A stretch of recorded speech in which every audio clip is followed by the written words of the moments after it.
Hi, I'm Darnell with Way Oven Recipes, and this is my review of the Westspin XL Air Fryer Oven. And as the box says, it's stainless steel. So let's go ahead and get it unboxed.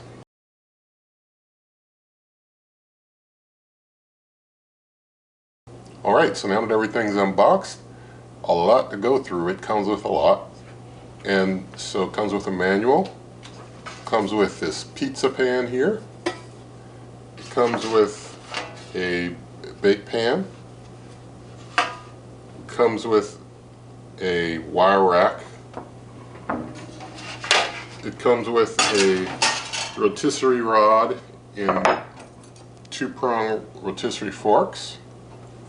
It also comes with a large rotisserie basket, and it comes with a tool to remove the rotisserie out of the cooker when you want to move rotisserie out. And it also comes with, well, this is the air fry basket here, so nice big air fry basket. So lots of stuff for one cooker, all of these accessories that come with it. It's also got a pull-out crumb tray in the bottom, but we'll look at that in a moment. But first I wanted to show you the power cord. It's a three-prong grounded power cord, which is nice. And the cooker is a 1700 watt cooker. So that's a higher end of wattage. You would want to use this on a separate circuit from other things in your kitchen to avoid blowing the circuit. Now this cooker has 24 preset functions. We'll go through all those later. The temperature ranges for this cooker are 80 degrees Fahrenheit to 450 degrees Fahrenheit. Its dimensions are 13.9 inches in depth, 15.43 inches in width, and 14.37 inches in height. It has a 26 quart capacity, and so they say that it can hold two 12-inch pizzas or a whole chicken. And so let's see if we can look around the cooker a little bit just to show you around it. So you see on the side here, there's like, vents on the sides. And then on the back, you see on the back, it's got a little hump in the back there, a couple of little humps back there. So that's a look around things. Now before I go further into this review, I do want to mention that on this channel there are over 900 videos and over 80 cooker reviews. So lots of material here for you to check out anytime. And most recipes for things are cross-compatible between different cookers. And also in this video, if it reaches a point that's not to your liking, there's a chapters feature. In the video description there's timestamps. There are lots of ways to advance to other parts of the video if you want to see some other portion of it. And so let's take a look inside. Alright, so now I'm giving you a closer up view of the cooker. We'll plug it in a moment so you can see things all lit up. But you see that it's got like this control knob here. That's where a lot of stuff is controlled. It's a press button also. And we'll show you some more of the display things later. But going inside, here's the crumb tray that I mentioned, is the pull-out crumb tray. And you see on the bottom, you've got two heating rods here. You got two of those heating elements down there on the bottom. You've got your equipment for your rotisserie there.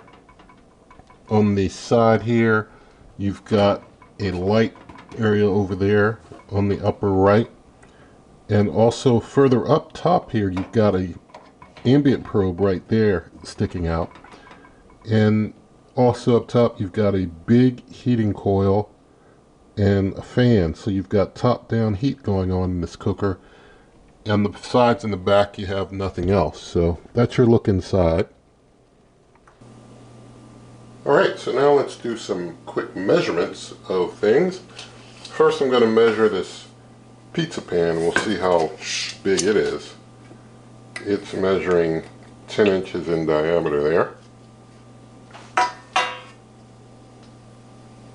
Now let's measure the height of the cooker. It's measuring a little over 14 inches, roughly nearly 14 and a half inches, so they're probably good on the spec there. Over here on the side, side to side. We're looking at under 16, a little over 15.5 inches. Yeah, a little over 15.5, just under 16 inches that way. Now, front to back, going from the little hump in the back to the handle, I'm seeing about 14.5 inches, about 14.5 inches that way. So now going inside from the hump in the back to probably about the crevice of the door, it's about 13 inches. Going side to side on the interior, we're seeing about almost 13 inches this way as well. For, let's see, interior height, you've got about 8 inches interior height there. So those are your measurements. Alright, so now I've got the West Bend next to the Ninja Prestige, and we see, even though I've got the West Bend pushed back a little bit from the front of the Prestige is still bigger. The back of the Prestige still goes further than this West Bend. So it's longer, it's wider. The West Bend is just a little taller, and that's only because the West Bend has its control display on top, whereas the Prestige has it on the handle. And there's a full review of this cooker here on the channel also. And you see when you open up, I mean, like the Prestige, you know, you got all this interior room here versus less in the West Bend. And you see that the air fry rack, I mean the wire racks, not air fry rack, the wire racks, much different in size there. Also, I want to show you the air fry racks. Of course, the air fry rack for the Prestige is much larger. Now with the bake pans for the Prestige versus the West Bend bake pan can pretty much, yeah, fit inside of the West Bend can fit into the Prestige bake pan there. So let's just give you a little side by side of that. Alright, so now I've got the West Bend 26 quart next to the Chefman, which is a 20 quart air fryer oven. And we see from height, they're pretty similar, almost identical. I can tell you front to back, they're almost identical too, front to back, which is pretty interesting. And they both have displays on the top. And when you open up, you look like you get about the same inside size. Pretty interesting. These racks are pretty much identical. Let me see if I can put the West Bend in the Chefman.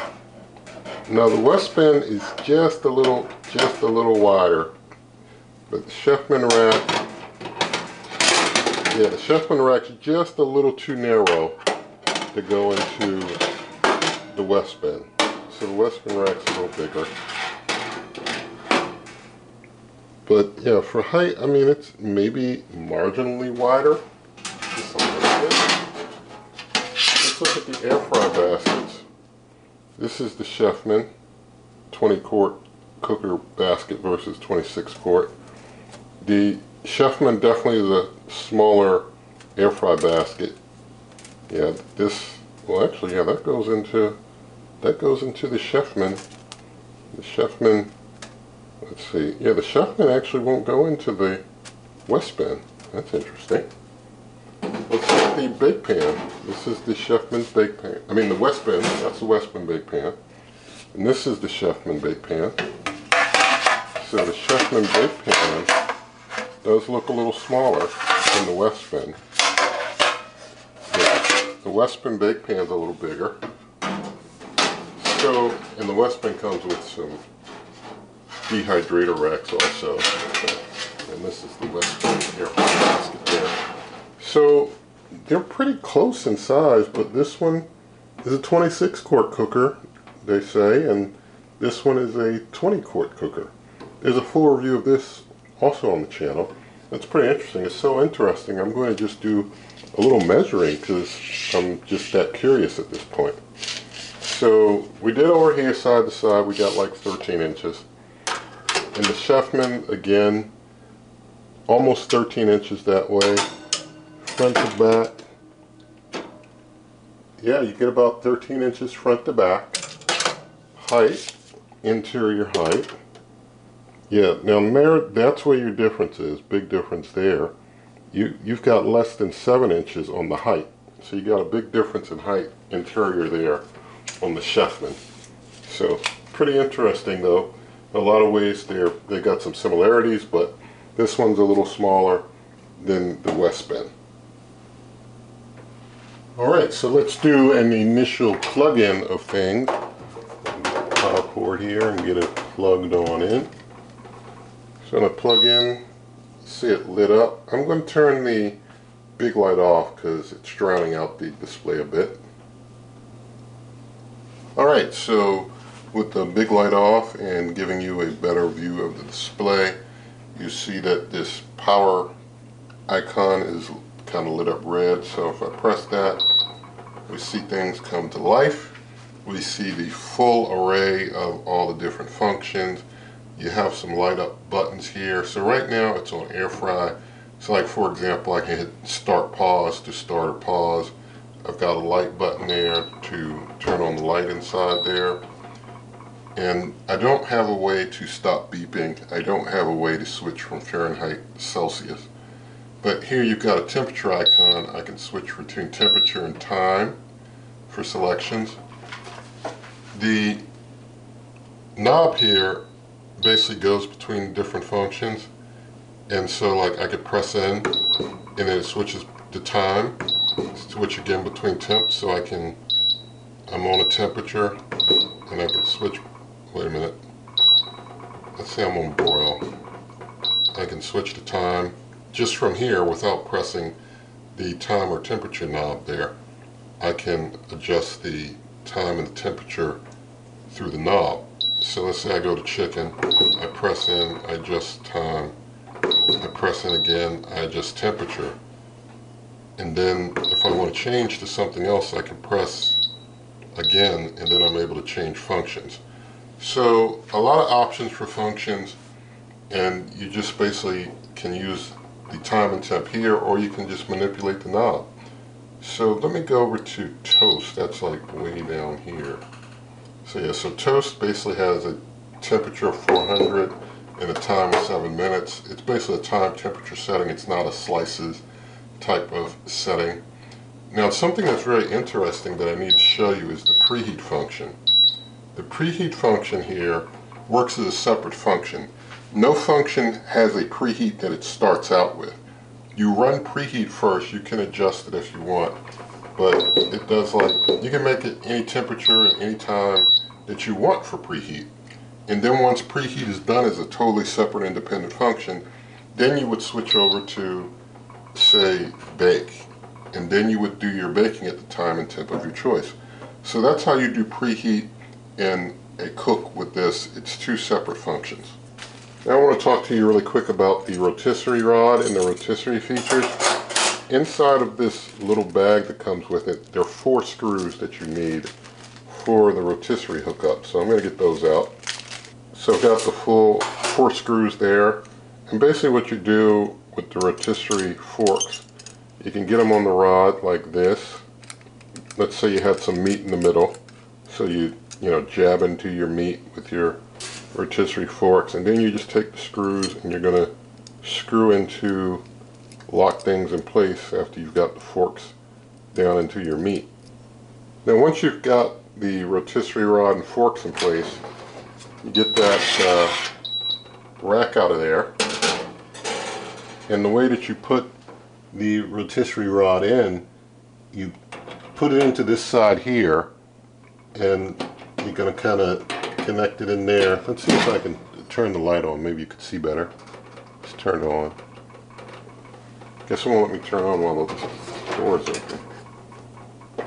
Interesting, you have to have the door closed. So turn the light on.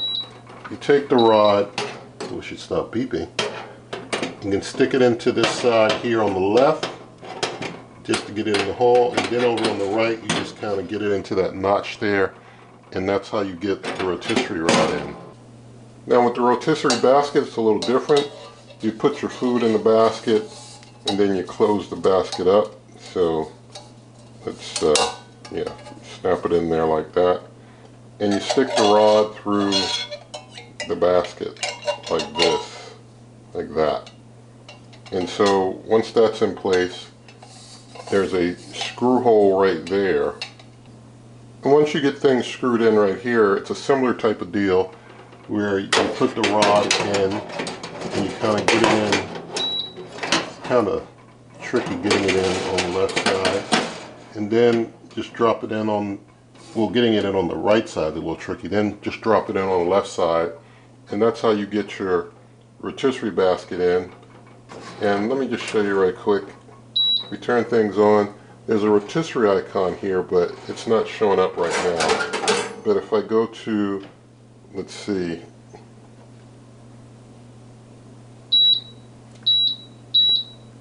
I'm going to go over to the rotisserie function. So now I'm on rotisserie. And so let's hit start real quick. And we see that the rotisserie icon shows that it's spinning. And the basket is spinning. I can stop by hitting the button, so now it's not spinning. I press it again, the basket's spinning. So that's how you're able to use the rotisserie.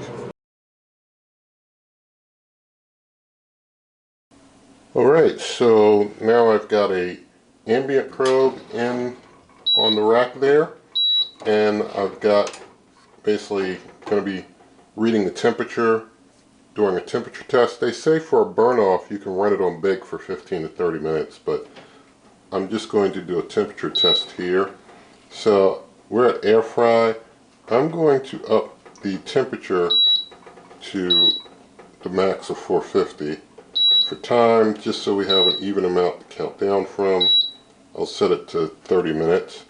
And so I'm going to go ahead and hit start with that. And we'll just see how the temperature goes for a bit.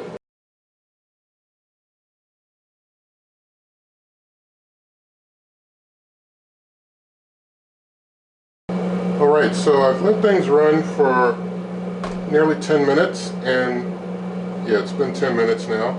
So the temperature went up to 477, I saw at the peak about 7 minutes in. Then it's dropped down. Now it's at 446, 449. It's kind of bouncing around a little bit now. So it's trying to regulate, I guess, itself down a bit. But it's still holding right around the 450, so it is holding temp. Keep in mind, their ambient probe's a little higher up in the corner there, so they're going to get a little bit of a hotter read than I am where I'm at right there.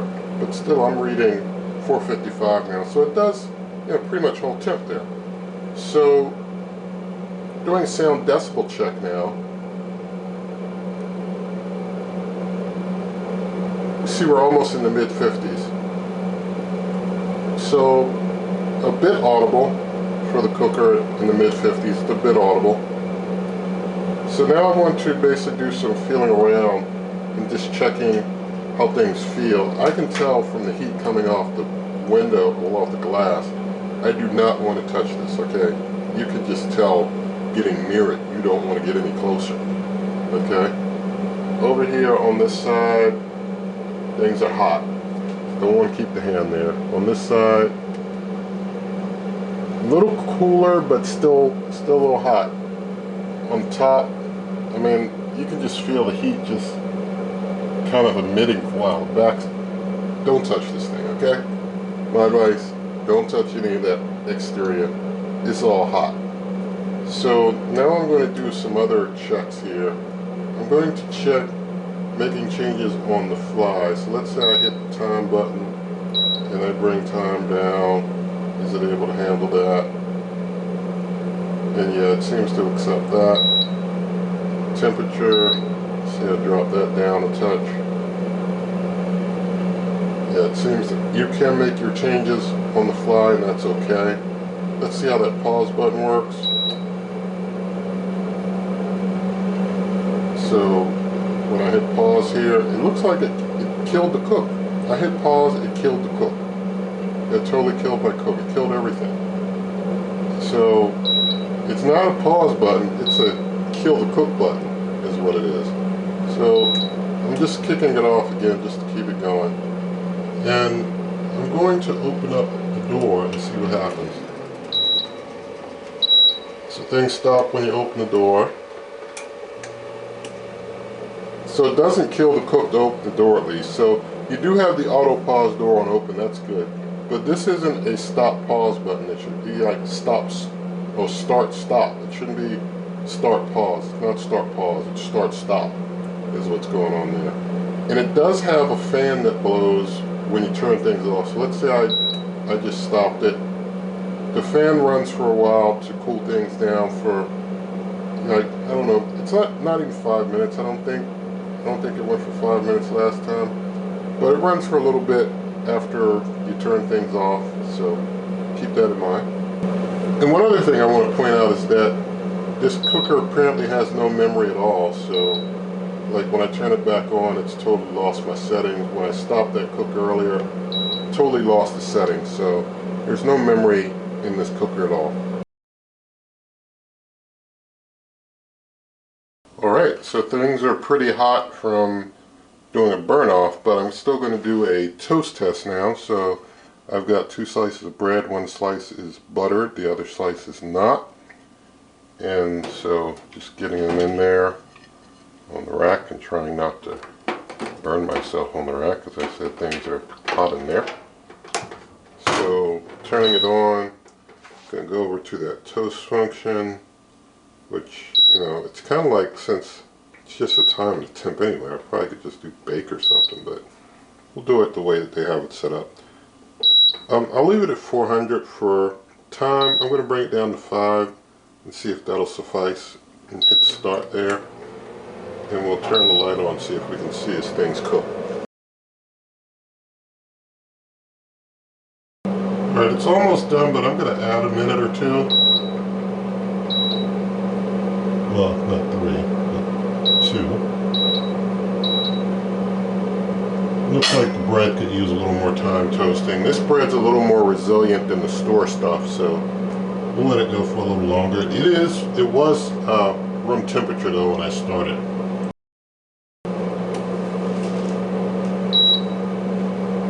Alright, time is up.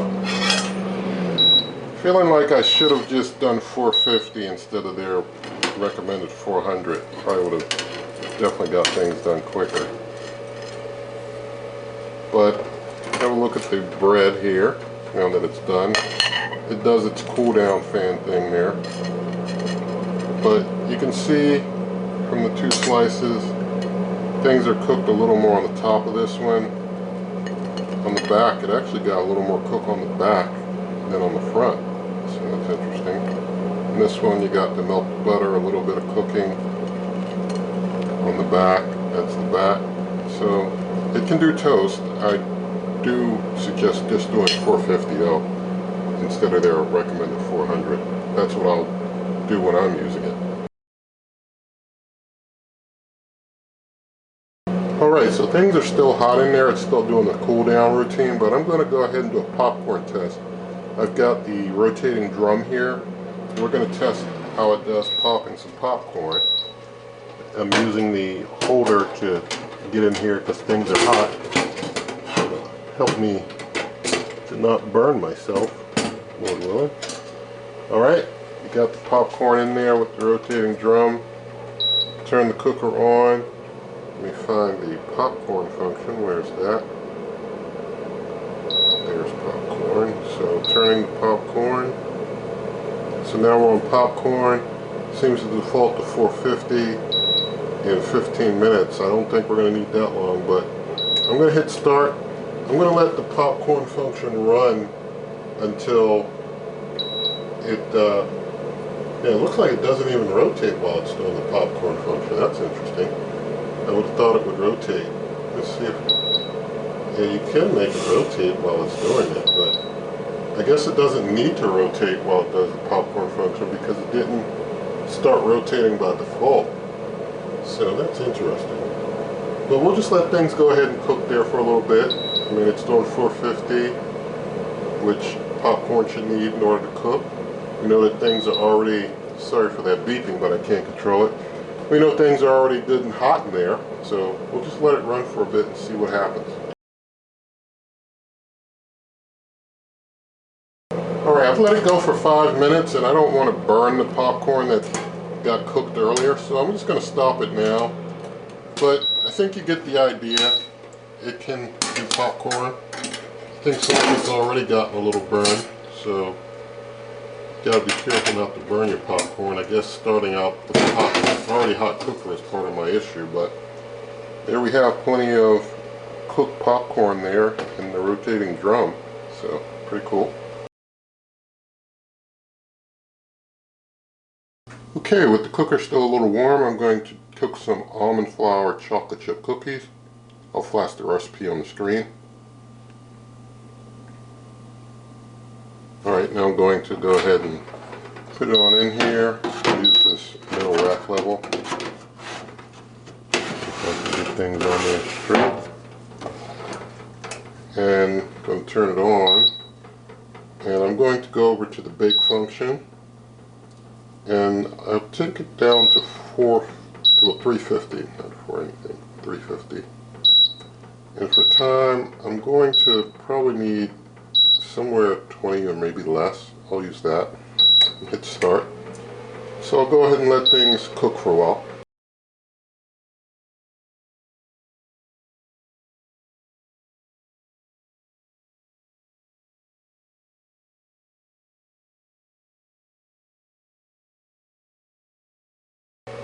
Alright, been going for 16 minutes and I'm pretty sure I probably should spin things from the looks of it.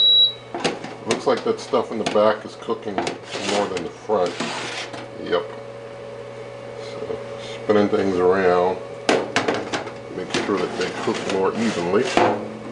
We'll let things finish up. I guess they may need the full 20, but be sure to spin your food at some point.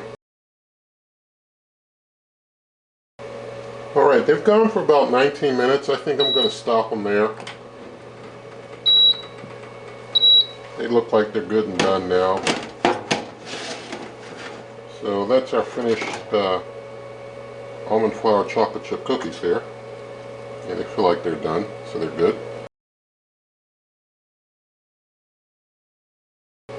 Alright, with things still pretty hot in there, I'm going to basically cook a frozen salmon fillet. I've got some extra light olive oil on it and some lemon pepper seasoning. So just close on up. And I'm going to go over to the air fry for this one. It's doing the fan that it does at the end of the cook. I'm going to bring temp down to 375. Cook time, we'll leave it at 20 minutes. We'll go with that. We'll let it go ahead and cook on the air fry for a while. I've got the bake pan down there, well, the pizza pan down there to catch drippings.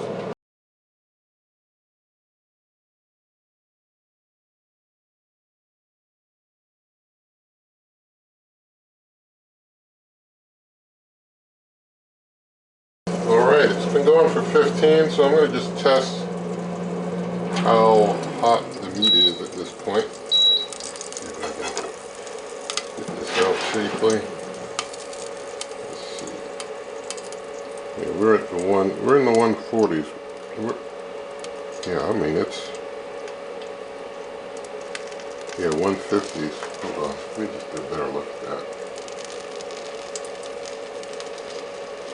Yeah, we're done. 148s, 150s. Let's check back here in this meat back here. Yeah, 140. It's like 144, 145. We're good. We're good. So it's able to cook the fish up, so that's pretty good. Alright, so let's talk about cleaning the cooker. To clean the cooker, basically you just want to use like a warm soapy rag, clean things off, wipe things off, and then a wet one to wipe things down, make sure it's unplugged in advance. And they don't talk about anything being dishwasher safe, so I recommend washing everything by hand. And don't use anything abrasive like any abrasive scrubbers or anything of that sort. Now, the cooker also comes with a 1-year warranty, limited warranty, which is standard. And so the cooker did a pretty good job with everything that was given to it. I mean, make sure you spin things that you're baking, but it did everything that was thrown at it, even making popcorn. So, good stuff. And so, basically, I did want to tell you that you can always check out my blog, superwaveovenrecipes.com. Again, that's superwaveovenrecipes.com. And also, nothing in this video is sponsored, nothing given to me. I like to stay fully independent as much as I can. And so, in the video description, there are lots of ways to help the channel, such as my cookbook, merch, membership, donations, link to the Amazon shop where you pay the same price, help the channel. Also, there's a link there for Buy Me a Coffee, also on my blog, superwaveovenrecipes.com. There's Buy Me a Coffee link there. But with all that said, if you did like the video, please give it a thumbs up, share the video with a friend, leave your comments, subscribe, hit that notification icon, and good eating.